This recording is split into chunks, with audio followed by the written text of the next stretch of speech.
Harold Jenkins woke to screaming. Not human screaming, the high-pitched bellow of cattle in distress cutting through the Montana darkness. He was out of bed before his eyes fully opened, pulling on frozen overalls in one motion. The bedside clock read 3:42 in the morning, 8 below zero outside. But that sound meant something far worse than cold. Martha was already up, lighting the kerosene lamp. "How many?" she asked. "Can't tell yet." Harold jammed his feet into boots, grabbed his coat, and ran for the door. The screaming was coming from the east pasture, where he'd moved 18 head yesterday afternoon. Young stock, mostly. 2-year-old heifers that were supposed to be the future of his herd. The frozen ground crunched under his boots as he ran. His lungs burned with each breath of frigid air. When he reached the pasture fence, his stomach dropped. 3 heifers were down. Not lying down, resting. Down in that horrible way where their legs were splayed wrong and their necks were extended and their breath came in desperate gasps. The other 15 were bunched at the far corner, their eyes wide with panic. Harold vaulted the fence and reached the first heifer. She was still alive, but barely. Her body temperature had dropped so low she couldn't stand. This was exactly what his father had warned him about 15 years ago. The winter Harold almost lost everything because he didn't understand what he was seeing. "Not today," Harold muttered, already moving. "Not on my watch." He sprinted back to the barn, his mind racing through the emergency procedure. He'd need the wagon, every blanket in the house, hot water, and help. He rang the emergency bell, 3 long pulls that would wake Tom Crawford a quarter-mile away. In country this remote during winter, that bell meant life or death. While he waited for Tom, Harold got the hay wagon hitched to his tractor. Martha appeared with an armload of blankets and 2 thermoses of hot water. She didn't ask questions. She'd grown up on a ranch in eastern Montana, where her father had learned these lessons the same hard way every rancher eventually did. Through crisis, through loss, through those terrible mornings when you found out if you really knew what you were doing. Tom's truck roared up the drive 6 minutes later. He jumped out already dressed for emergency work, his son Danny right behind him. They'd done this dance before. "How bad?" Tom asked.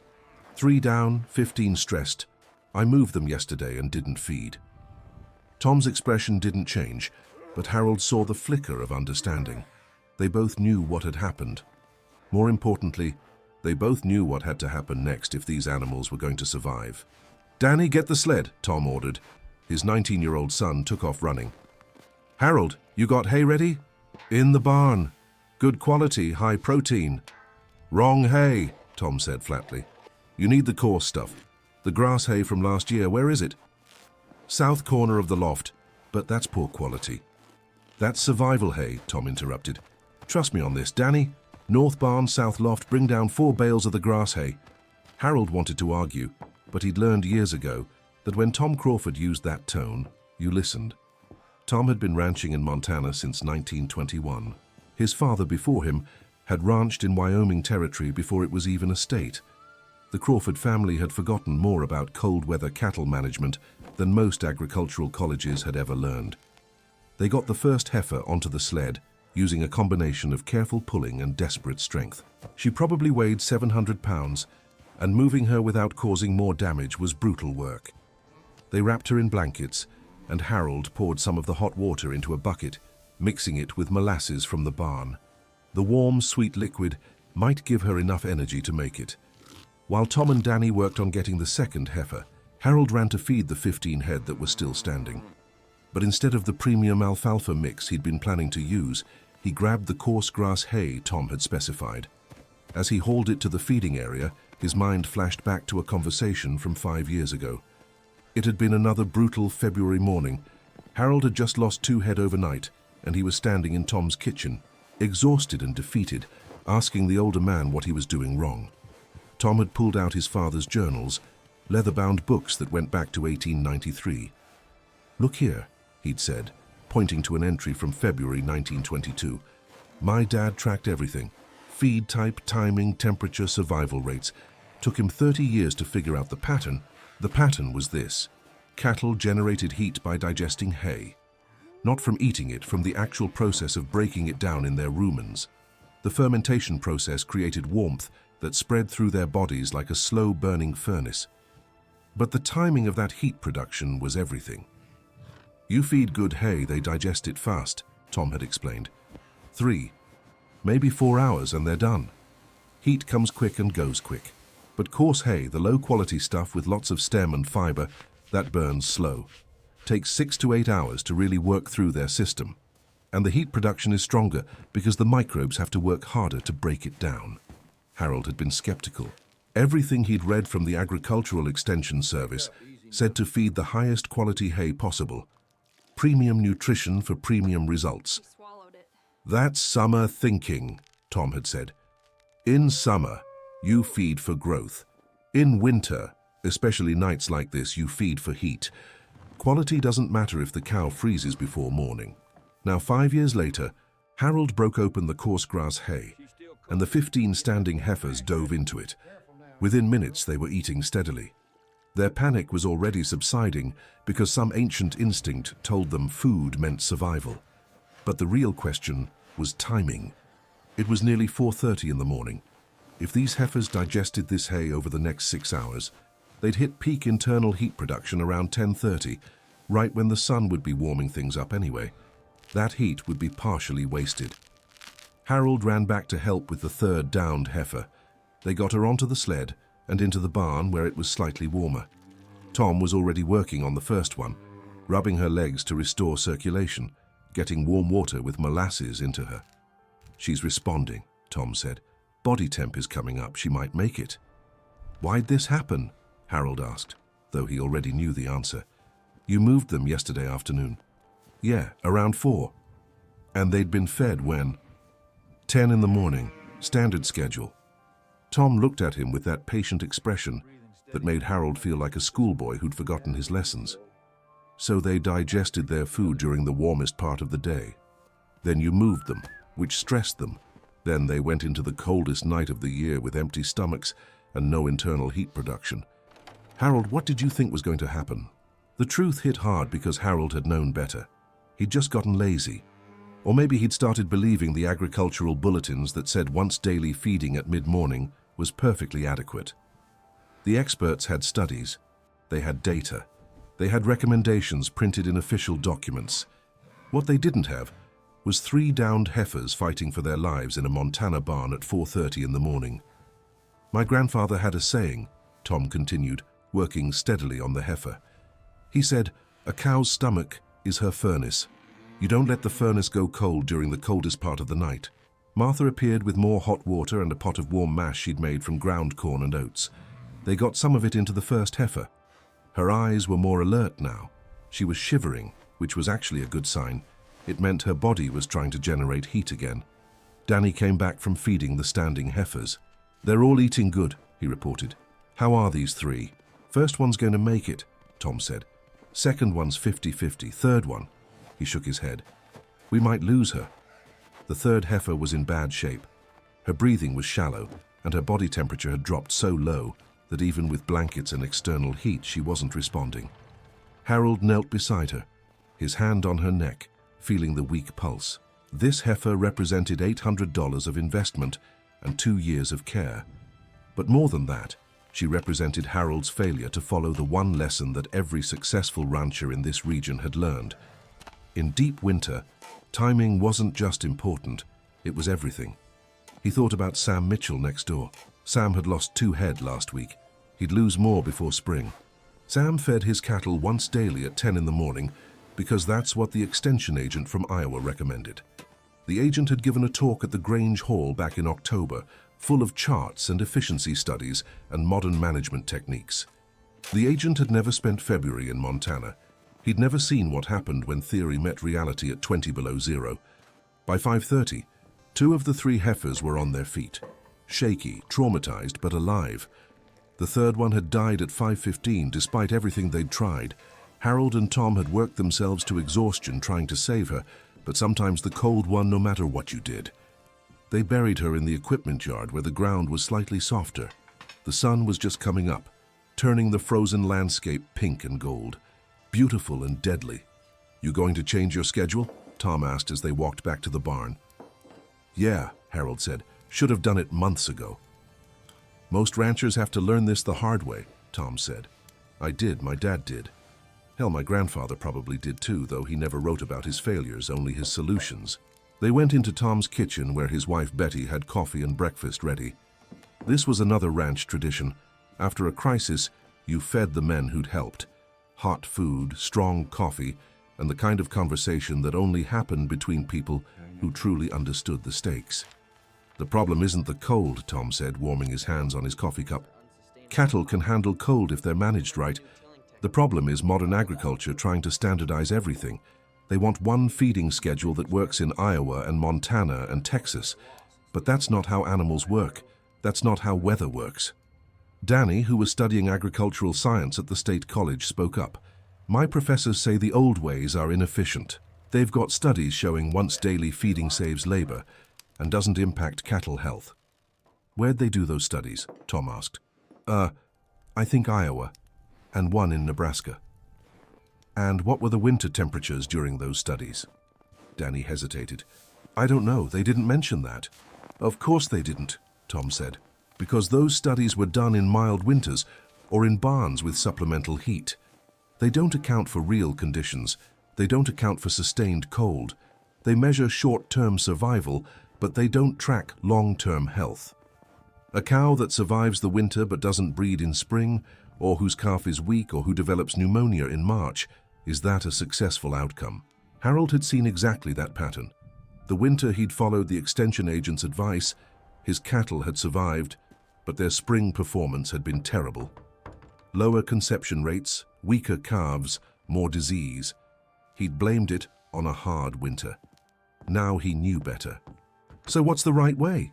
Danny asked, genuinely curious. Tom stood up and got his father's journals from the shelf. He flipped to a page marked with a piece of leather. My dad figured it out in 1921. Took him 3 years of detailed record-keeping to confirm it, but the pattern was clear. If you feed cattle between 3 and 4 in the morning during the coldest months, their peak heat production from digestion hits right around sunrise, exactly when they need it most. That internal heat carries them through until the sun warms things up. Then you feed again in late afternoon, smaller amount, so they have fuel for the evening. He showed Danny the entries, temperature records, feeding times, survival rates. The data was undeniable. Before the schedule change, Tom's father had been losing 8 to 12 head every winter. After the change, he never lost more than 2 in the worst years, and some years he lost none. But that means getting up at 3 in the morning every day all winter, Danny said. Yes, Tom replied simply. That's ranching. The cattle don't care about your convenience. They care about survival. And if you want them to survive, you adjust your schedule to their biology, not the other way around. Harold drained his coffee. I'm switching starting tonight. 3:30 feeding for the main herd, 4 for the young stock, and I'm switching to coarse hay for the duration. Smart, Tom said. And watch your neighbor. Sam's still feeding at 10. He's going to lose more cattle before March. As if on cue, they heard a truck start up next door. Through the window, they could see Sam heading out to his cattle. It was 6:45, the sun was fully up. The temperature had risen to 5 below, practically warm compared to earlier.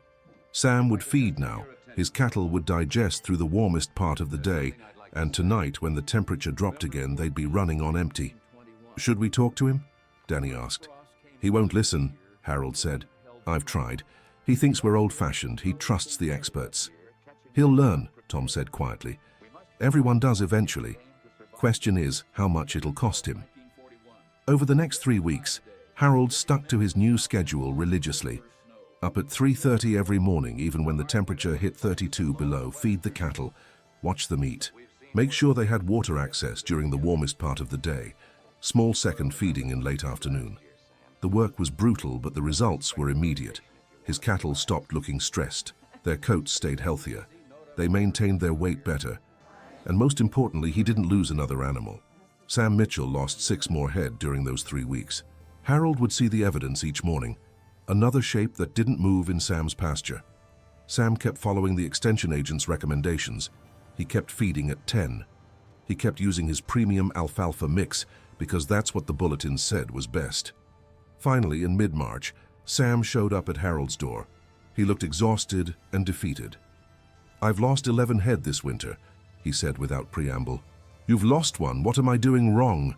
Harold invited him in. Martha poured coffee, and for the next 2 hours, Harold explained everything Tom had taught him. The heat production from digestion, the timing of peak warmth, the difference between summer hay and winter hay, the whole system of cold weather management that had been developed through generations of hard experience. Sam listened without interrupting. When Harold finished, Sam was quiet for a long moment. Then he said, "The extension agent told me that was all superstition, old wives' tales. He said modern agriculture had proven those methods were inefficient." "Did he tell you how many head you'd lose following his methods?" Harold asked. "He said losses were normal in hard winters." "How many head has Tom Crawford lost this winter?" "I don't know." "One. Same as me. And that was only because of my stupidity back in February, before I switched to dawn feeding."